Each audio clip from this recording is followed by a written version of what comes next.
From training to performing, join our big league conversation. Welcome to the CSP Elite Baseball Development Podcast with your host, Eric Cressey.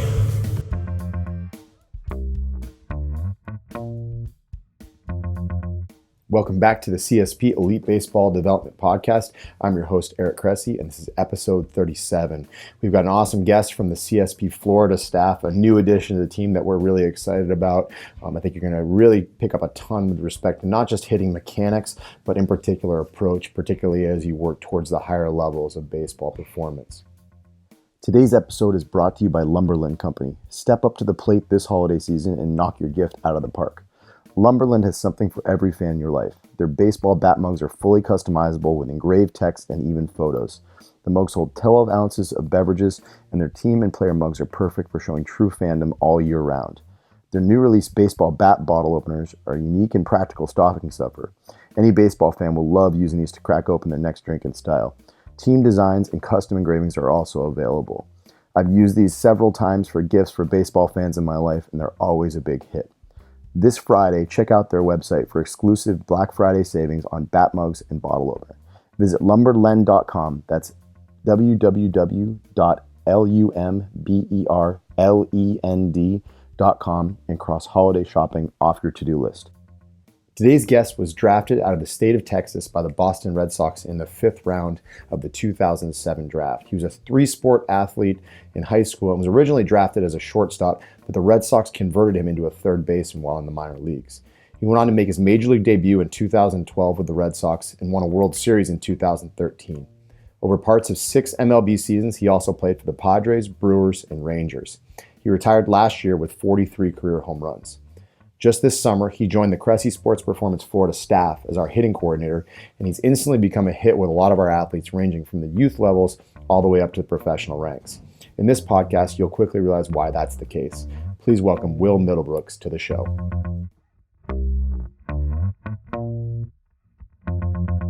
Welcome to the show, Will. Hey, what's up, Eric? Yeah, happy to be here. This is exciting. How terrified are you to have to spend every day with me, though?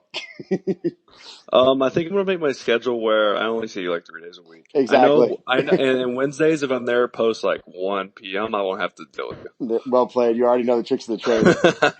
So, I always joke that like interviewing retired guys is actually better because they can be like brutally honest about like, if you bring a hitter on right now, he doesn't want to reveal all his secrets and all that stuff. Right. So we had Sam Fold on recently and he was pretty candid about his stuff. But let's talk about you as a high school athlete first, and then we'll kind of delve into the coaching stuff later. You were a three-sport athlete in Texas. That doesn't really happen anymore, does it?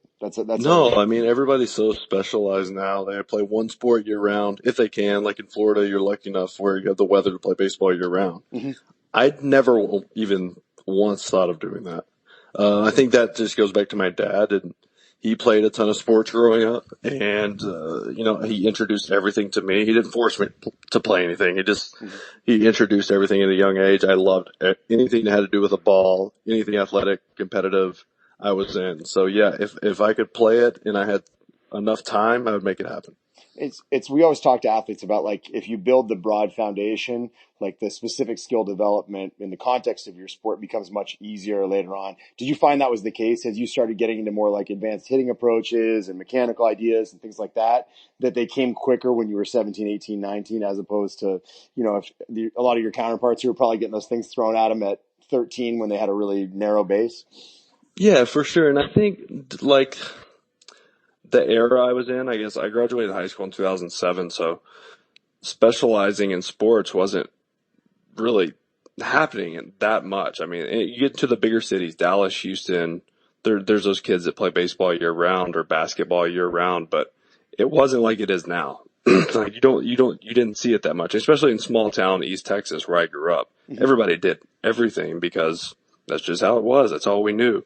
So yeah, I mean, to answer your question, I think it just had to do with the era I grew up in and the overall area of where I grew up in the United States. It just didn't happen. Absolutely. And I think it was also kind of telling that, you were an athletic, like three-sport athlete, you were a shortstop, you ran well. So it gave you the versatility once the time came to go to pro ball. Like you moved around and played a bunch of different positions as well. Yeah, for sure. I mean, it gave me my best opportunity to be on the field and help my team win. If I'm stuck in one position, and there's somebody that maybe is better than me at that position, then I'm on the bench, right? So if I can play multiple positions, I can, whether if I can hit leadoff, if I can be a power guy, whatever it may be, the more versatile I can be, it gives me the best opportunity to be on the field and be successful. One of the things that I think is interesting about you is you didn't just get to the big leagues quickly. You thrived right away. So there's a quote in your first 41 games with the Red Sox, you batted .326 with 9 home runs and 34 RBIs, the most RBIs to start a career for a member of the Red Sox since Walt Dropo in 1949-1950. Walt Dropo was a college teammate of my grandfather at the University of Connecticut. So I'm curious, what were the lessons? So obviously you went up, you thrived, and the league kind of adjusted to you. But what were the lessons you learned when you got to the big leagues? How it adapted to you, and what you had to learn to continue to be successful in that first year?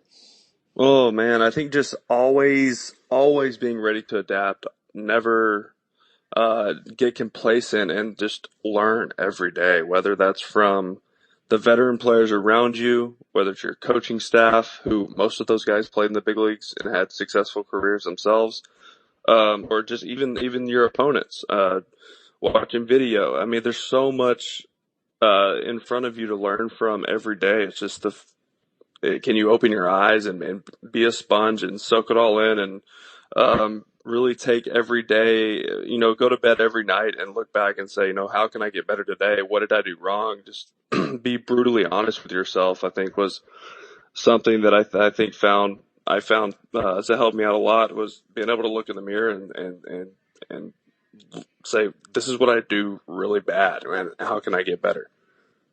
Is that the kind of advice you throw at? Like, what do you say to a Bo Bichette or a Michael Chavez or some of these guys that have gone up and just absolutely raked in a first half season? Like, what do you do to continue that success? Well, it's not going to last. I mean, Mike Trouts aren't floating out there on every team. Like, he's so special because he is able to be that consistent every year. You look at the quote unquote best players in the league; they have down years. They have tough half seasons. They go in slumps. That's the game. We're in a negative sport. You always hear people say, you go 3 for 10 and you're a really good player. That's a lot of failure. So I think learning how to fail, and I think another thing that I learned, later in my career that really helped was you learn to invest in your body and your training, your lifting, your diet. That's something that I didn't understand early in my career. And, I think later on when that became more important, I'm dealing with injuries, I'm dealing with getting older, it becomes more important. If I had been on top of that when I was younger, I think I could have prolonged my career. I mean, obviously I had a bad injury that kept me out, kept me from playing and getting back in the game. But, without that, my diet, my training, if I put more into that earlier in my career, I would have been in a lot better spot. And, we joked that you're retired. You can spill the beans now. Like, looking back, like, how did guys get you out? What was there a pitch that was impossible for you to hit? Was it a part of your approach that, that led to some guys having more success against you?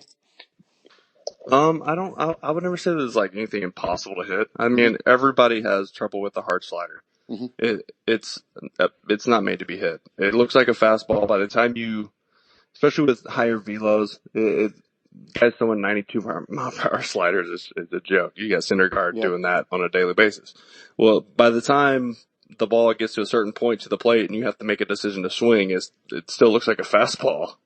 So, I mean, that was really hard for me. And that's why Max Scherzer, who we know very well, I had a really hard time with him. He dominated me. He had a hard slider. That's his good out pitch. He's now added later in his career a really good changeup, and he's got 3 really good pitches, and that's why he's being able to get older and still be just as consistent and good. Absolutely. Well, now on the other side of it, you got to brag a little bit. Who did you love to face? Like, what kind of pitcher, and anybody in particular that jumps out? I hit Tommy Hunter well. there was a joke going with my older teammates. If there was like a Hall of Fame pitcher on like the tail end of his career, I could get him. I don't know. I loved lefties. I loved lefties that threw hard, and they had like the hard lefty slider that was coming into me. I handled really well. So like cutters, sliders, Kershaw, Bumgarner, those guys I saw well because my swing path was directed to pull to left field. And they pitched right into that. They love to pitch into righties, so that was right into my wheelhouse. No doubt. And, so if there was a scouting report on you, what was it? Like, what would opposing teams, speak to with respect to mechanics, ideal approaches, things like that? Yeah, early in my career, I used the whole field a lot. And then, I had a broken wrist at the end of my rookie year. And I feel like I really lost some bat speed after that. And I started not guessing, but cheating the fastball in because people would come in on me knowing about my wrist issue. And then I was all of a sudden susceptible to the breaking pitches away because I'm cheating to get to the heater in. So, I think I got away from the big part of the field, middle of the field approach, which I think, and we've talked about this, can kind of smooth out some of the mechanical flaws in a swing. And I got away from that trying to basically, it's like in golf. If you slice, you aim left, right?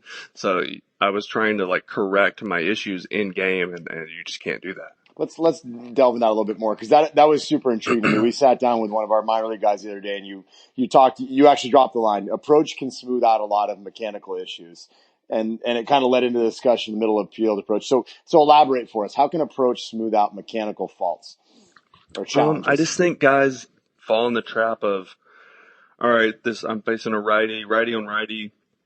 Guy's got a good sinker. He's clearly going to use that into me. So I'm going to look in, I'm going to get the head out, and all of a sudden I'm thinking pull, right? There's no way you're thinking in, and stay up the middle. It doesn't work that way.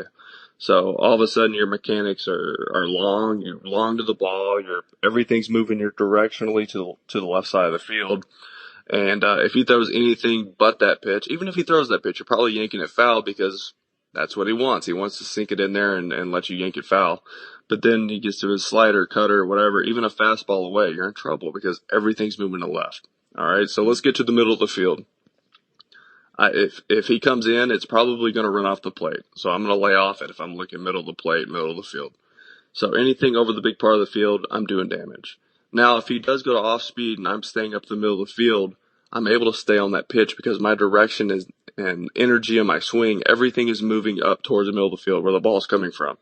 And it keeps you on the off speed. It keeps you, your shoulders, square long enough to stay on that pitch that's moving away from you. That's a great point.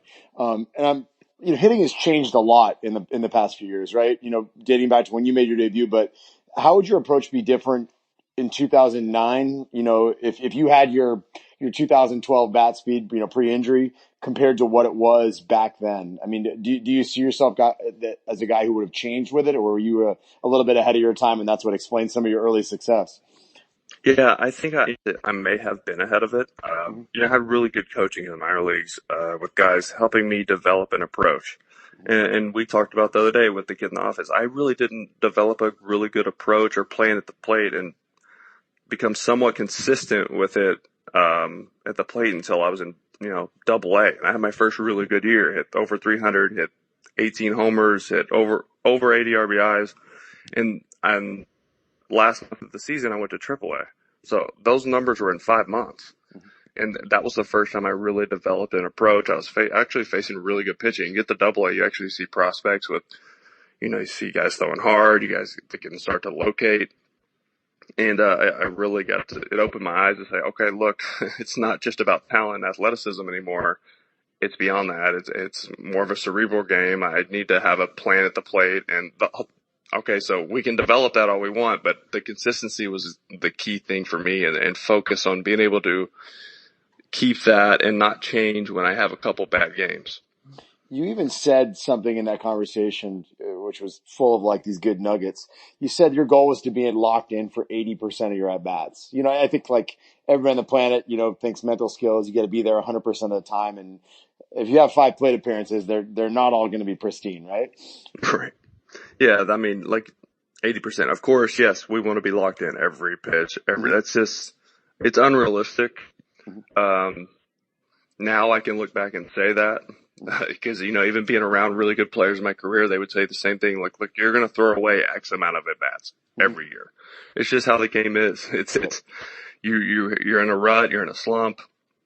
Who knows what's going on off the field? We forget that baseball players are real human beings and they have lives and families, and real life things going on at home, and then they have to just turn all that off and compete at the highest level in baseball. So there's a lot going into that and that focus, and I think if you can be upwards of 80%, you're in the top echelon of the league. I'm curious. So you played along some really good hitters. David Ortiz put on like probably the greatest postseason hitting show in history when you guys won the World Series in 2013, and you got to watch it right up front. What made Ortiz such a great hitter? Like what separated him? And then, what are the characteristics of some of the other, great hitters you were around at that time? Right. As far as David goes, I mean, this guy was the most, well, I'll start off saying he's known as just this big power, raw power, and you think he just goes up there, grips the bat as hard as he can and swings as hard as he can. There's so much behind the scenes that David Ortiz would do as far as his cage work, his video prep. I mean, this guy spent over an hour every day in the video room. And this is a guy that has been in the league. When I played with him, had already been in the league for 15 years. He knew every pitcher. I mean, obviously the young guys he wasn't familiar with, but most of these veteran guys we're facing, he's got 50 plus at bats against them. I mean, he knows how they're going to attack them. There were multiple times in my career where we'd be sitting in the dugout after one of his at bats, talking about it, talking about the pitcher, talking about the game. And he said, you know what, next at bat, this actually happened in the World Series against Michael Wacha. It was game 6, and we're in the tunnel watching one of his at bats. Because the batting cages are right behind the dugout in there. So we're sitting in there, and he's like, if he throws me that, he just missed a changeup, and he got out. He said, if he throws me that changeup again, I'm going to hit it out to the left over the monster. I'm like, I bet you will. Like, whatever, do your thing.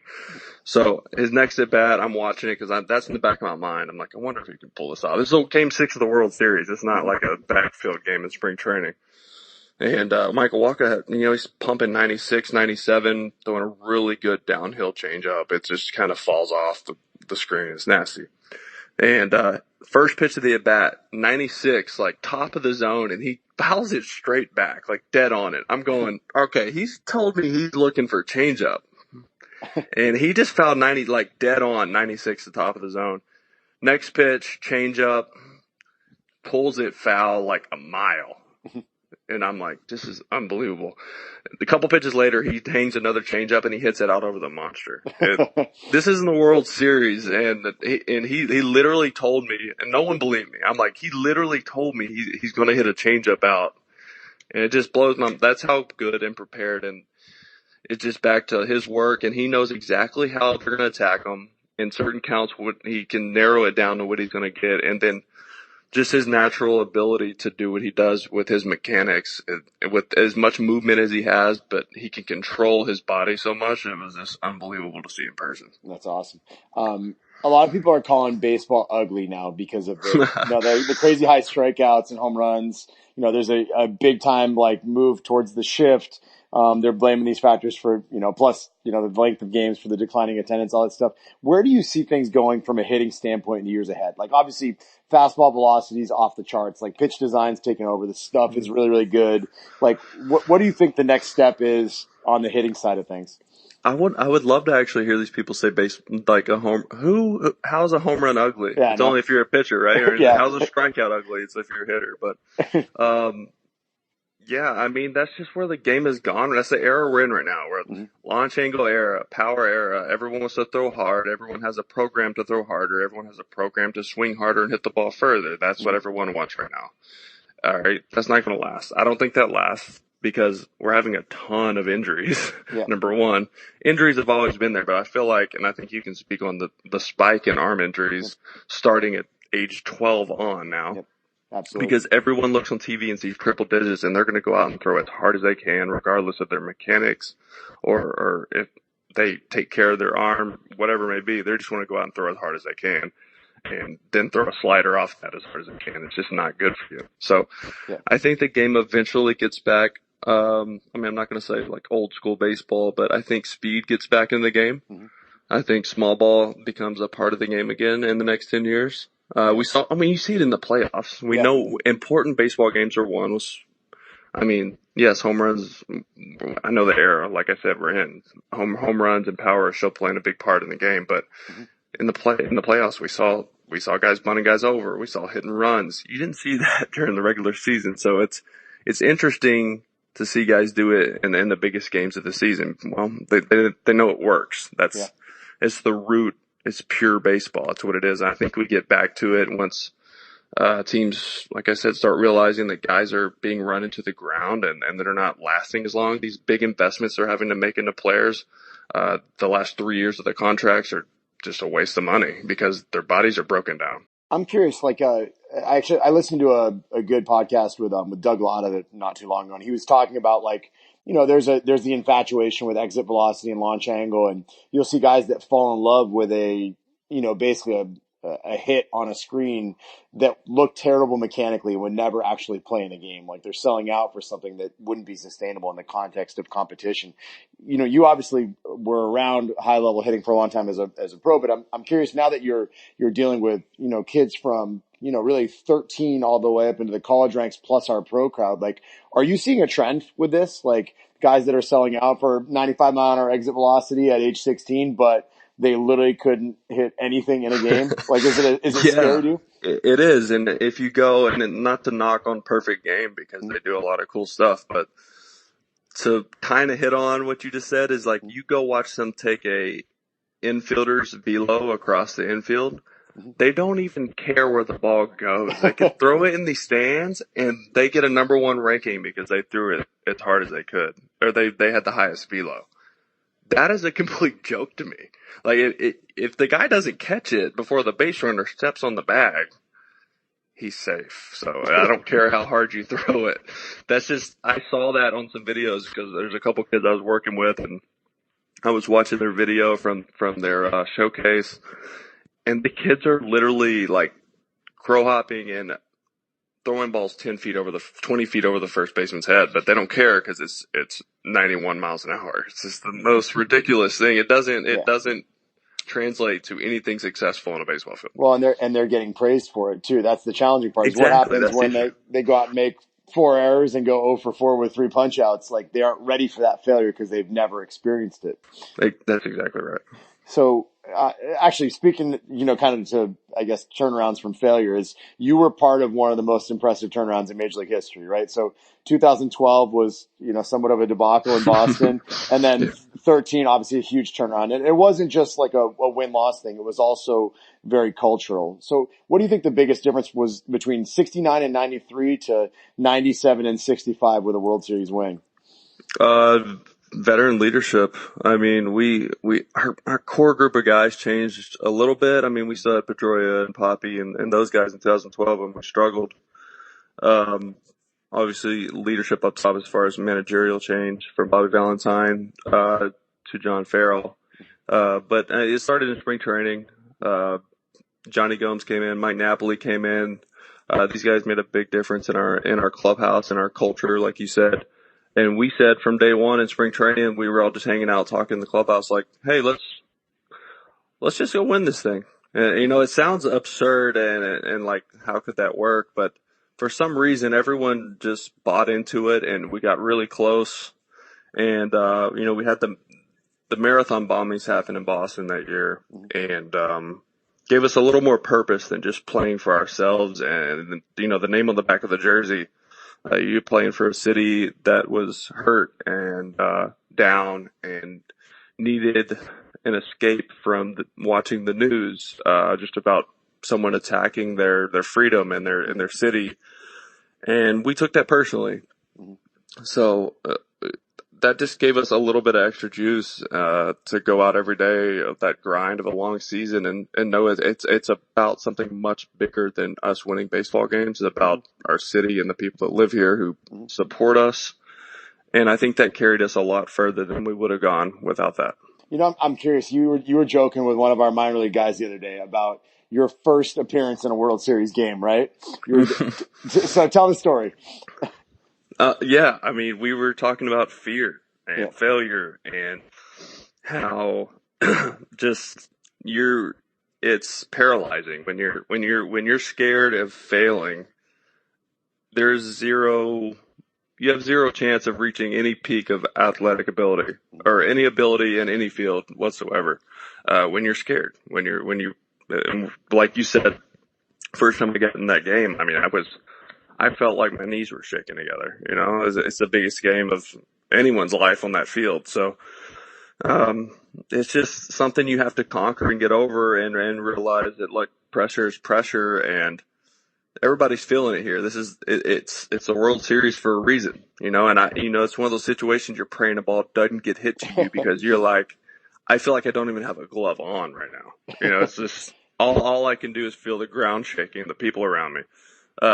But that's why the older players and people who've been there, there's value to that, and there's value to that experience because the next time that wouldn't happen because that's done over with. That experience, you live through it, and you're fine, and realize it's just another game. So the other day we were talking, and I'm curious. You're making the transition from playing to coaching, and I know you have coaches in your family, like multiple coaches, and I've even heard you just in conversation do a lot of things very, very well, whether you recognize you're doing them or not. Right? You use analogies.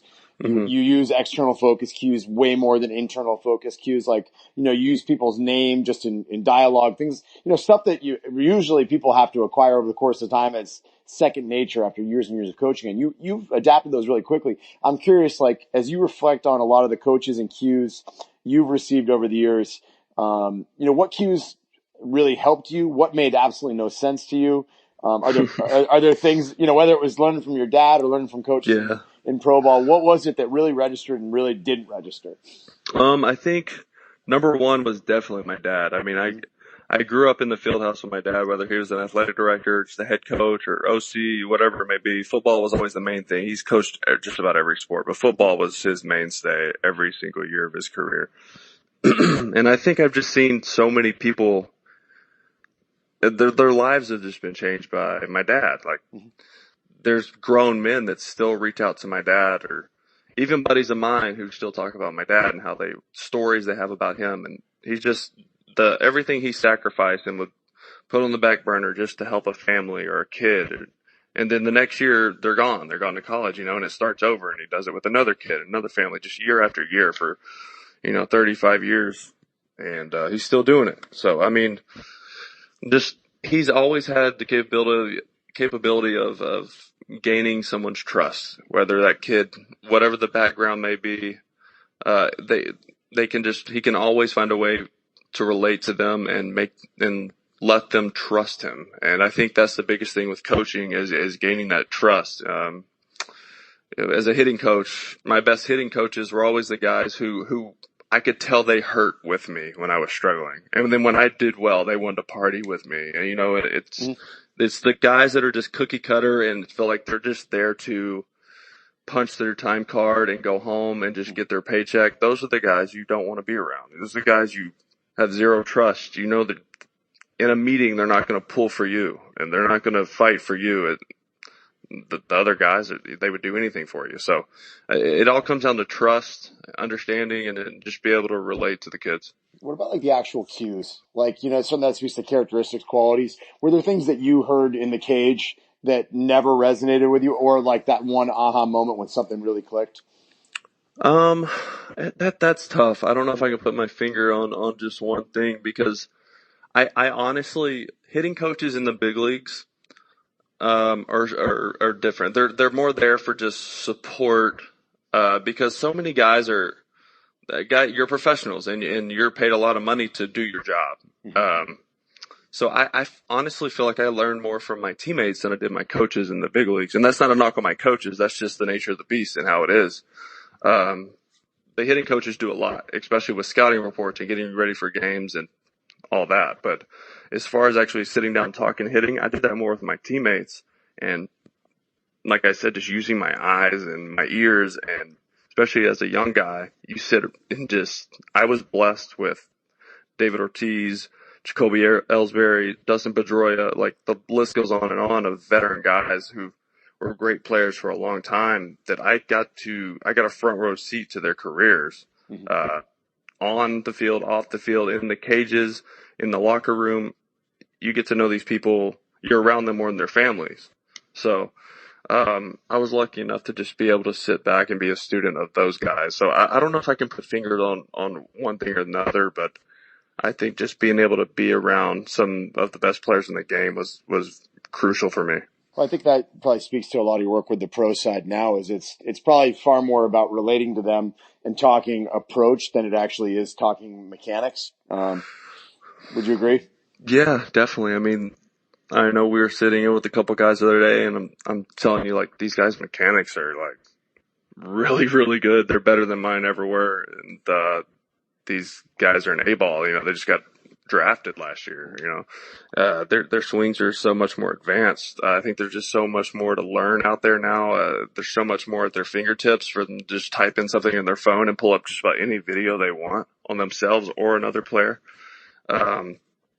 So I mean, it's just the era we're in right now. I think players are just so much better.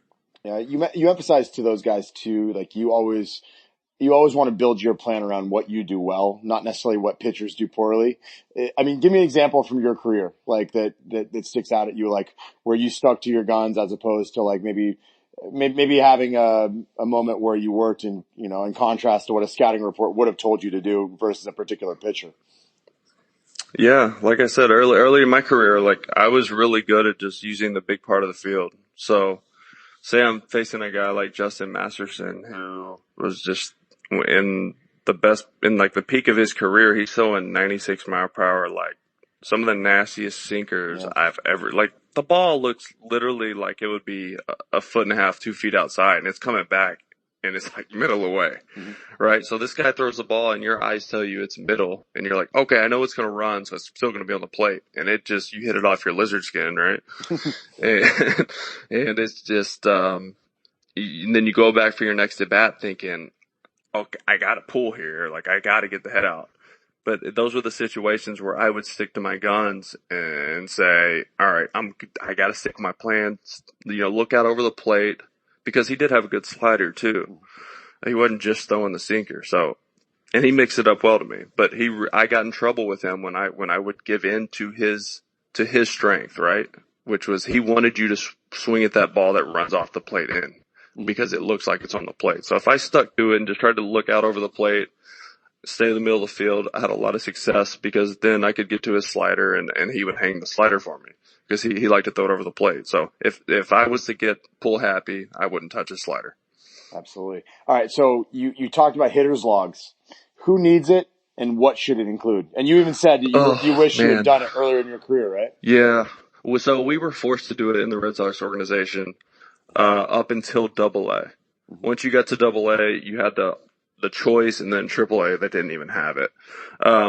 I hated it, man. It felt like homework that, I had to do after the game, when really all I wanted to do was like eat and go to sleep. I was just a kid. I didn't understand the depth of the at-bats. And like I said, AA was when I was starting to build a plan and an approach to the plate, and more of an understanding of what I was doing and what guys were trying to do to me. So in AA, I really didn't mind doing it, because I actually had things to write down. In A-ball, rookie ball, the first 3 years, I hated it because I didn't understand it. Honestly, I didn't like it because I didn't understand what to write down, because I didn't have a plan. I didn't have an approach. I was just running on pure athleticism, and I could get away with it because I was an A-ball, and just about everyone is doing that. And I felt like I could just out-athlete everybody. You get higher levels, you get AAA big leagues, you're facing guys who've been there before, and you just simply have to have an approach. So back to it would be the count, the result, what was my plan, what would I do differently? And, you just write those down. And I feel like that was, if I took that more seriously earlier in my career, I would have probably developed a plan and approach and, just a better way of thinking at the plate earlier in my career, just because I would have put more emphasis in actually thinking about my at-bats. That's awesome. I mean, and how does the focus change for a high school kid versus a pro ball guy, right? Like, so in pro ball, you're going to see some of the same arms over and over again. If you're a high school kid, you might never see another arm again if you're on the summer ball circuit or anything like Right. that. Does it all come back to writing what you did well, what you did poorly, or is it something more involved? Yeah, I don't know. I don't. I don't think you need to do it in high school. Honestly, I feel like that's a little early. Some people might say that's wrong. I don't know, but I think pro ball, even maybe college, where you're in a conference where you're going to see certain guys on Friday and Saturday nights. I think it's good for you to have a binder of it and go back and say, all right, this how you might not have all the video you need. In A-ball, you don't have all the video you need, or I didn't when we played. Yeah, they might nowadays now, you can get whatever you want, depending on the organization. But right. So, I would use it to go back to, okay, I faced this guy a month ago. How did he get me out? What was my approach? Well, here's the results. I did really well. So let's stick with that approach against this guy. But be aware that he probably knows that I homered off of first pitch breaking ball. He's probably not going to lay me one in there. So, that kind of builds my approach for that game, because I can go back and look at how he got, or how the at bat went the previous time we faced each other. one of the things so you're a pseudo media member now. You're doing some on air stuff for CBS Sports.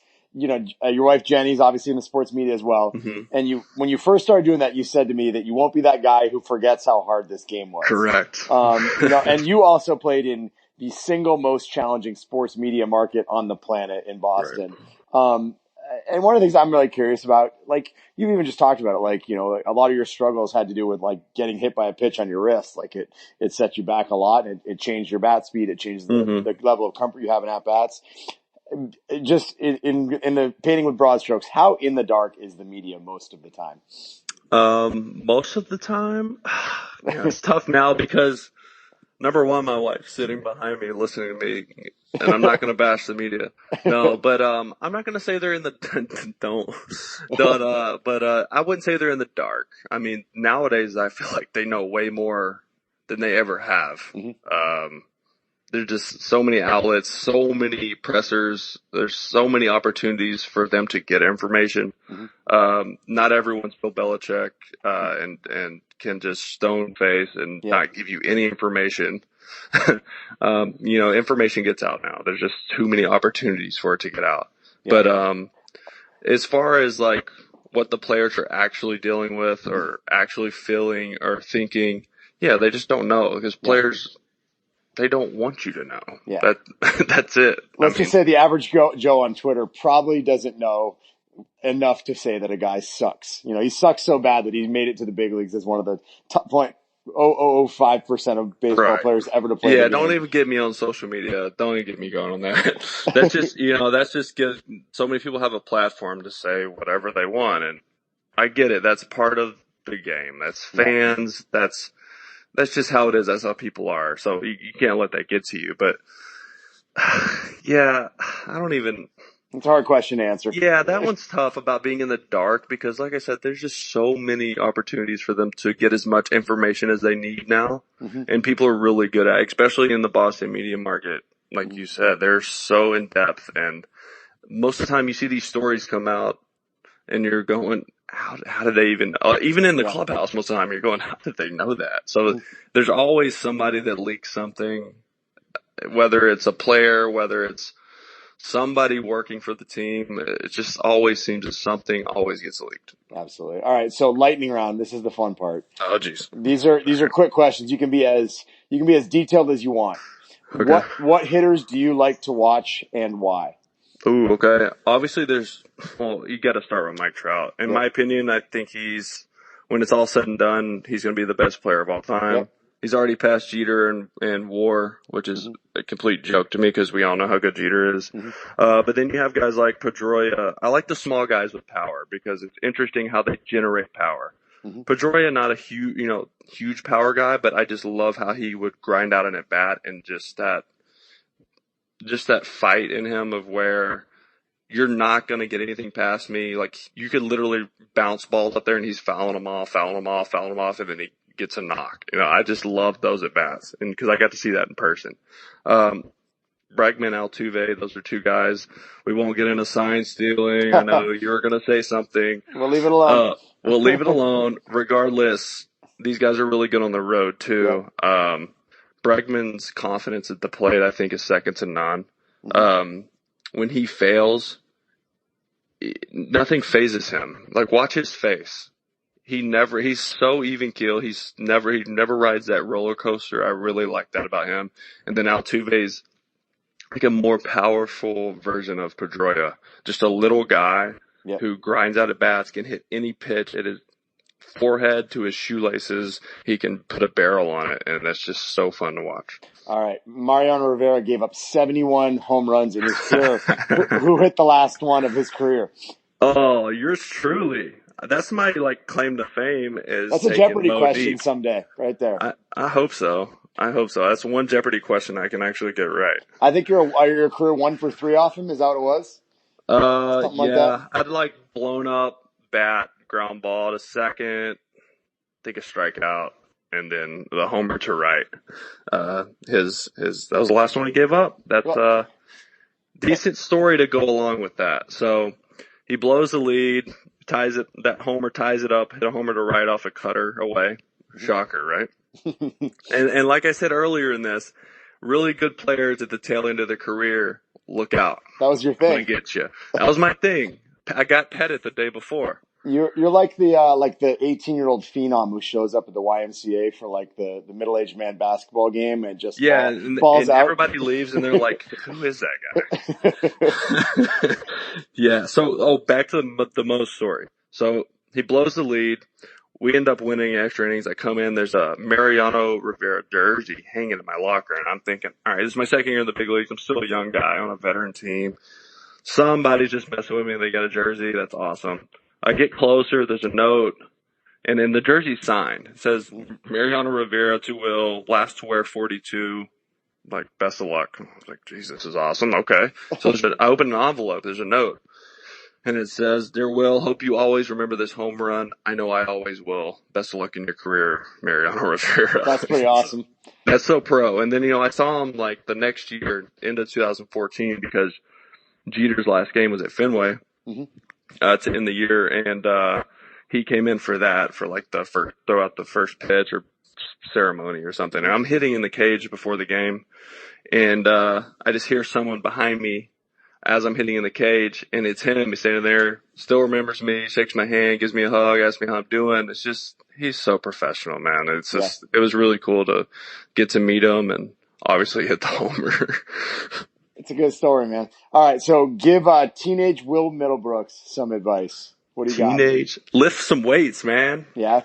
Gosh, I didn't lift in high school. It's easier to make a fast guy strong than it is to make a strong guy fast. And you could run, absolutely. Right? I lifted some, but back to the very start of our podcast, I played different sports, and they overlapped all year. So I never got an off season. In the summer when I wasn't at school, I was playing Legion baseball. So I didn't have a time where I just could build myself and lift and get better and faster and stronger. I just played sports. That's all I did. Nice. All right, Game 3, 2013 World Series. Alan Craig, actually, I worked with Alan at the end of his career. I got both of you guys after the fact, so I don't have a dog in the fight. Great guy. Did you and actually a future teammate of yours right after that happened, right? I got a good story about that too. So did you interfere with Alan Craig at third base? By rule, yes, I interfered with him. So but right. So they got the throw right, but how is Jim Joyce always in the middle of these calls too, by the way? So the throw took me into the baseline. We collided. We both go down, and I'm 5 feet inside the baseline at this point, laying down on my stomach. He actually tripped over me. He went to, my legs came up because I started to push myself up to go get the ball because I didn't know how far it had gotten away from me. And I go to push myself up, and he was stepping over me at the time, and he tripped over my butt. His foot hit me in my hip, and he had a bum ankle at the time. He had a flat tire, so he wasn't moving well anyways. And he stepped right on my butt, hit my hip, fell down. And by rule, it was the right call, but I running down after they call interference to home plate to the umpires going, what am I supposed to do?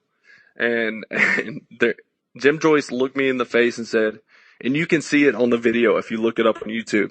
He goes, "You got to disappear." And I was speechless. I just walked in the dugout and just went in and stood in my locker in full uniform and just waited for the media to come dismantle my soul. That's incredible. We'll have to get Alan on at a future date to present his side of the story. Okay, perfect. Yeah, I would love that. All right. So you come from a family of coaches. As you make the transition into coaching, what's the single most important lesson you've learned from the other coaches in your family? Lesson? Yeah. There's probably a lot of them. Okay. Yeah. I can say learn this from my dad. And everything goes back to my dad when it goes to coaching because I have so much respect for what he's done for so long. And we touched on that earlier about how good he is with it. But I think not bringing stuff home. Yeah. I think he was really good. You hear my wife laughing in the background? That was as a player, all right? But just not bringing stuff home. I think being able to separate, yes, you're going to come home and you're going to have work to do, but don't bring those emotions, and whether it's highs or lows, be able to separate work and coaching and your family. And I think my dad did a really good job of that, of just being a dad and not always just being a coach. That's good stuff. All right, so folks can find you on Twitter. It's at Middlebrooks. They can find you on Instagram. It's at CSP_hitting. Going to put out some really good content this offseason once these pro guys really ramp up. And we are absolutely fired up to have you helping out at the facility as we get into this new space, hopefully in the next couple weeks. So, Will, thanks so much for taking the time, man. This was really helpful, and I'm sure a lot of people will really benefit. You got it, E. This was a blast. All right, man. Thanks for doing it. Thank you for joining us for another episode of the CSP Elite Baseball Development Podcast. If you enjoyed this episode, we'd be thrilled if you'd consider subscribing to the podcast and leaving us a review to read on iTunes. We welcome your suggestions for future guests and questions. Just email elitebaseballpodcast@gmail.com. Thank you for your continued support, and we'll see you next episode.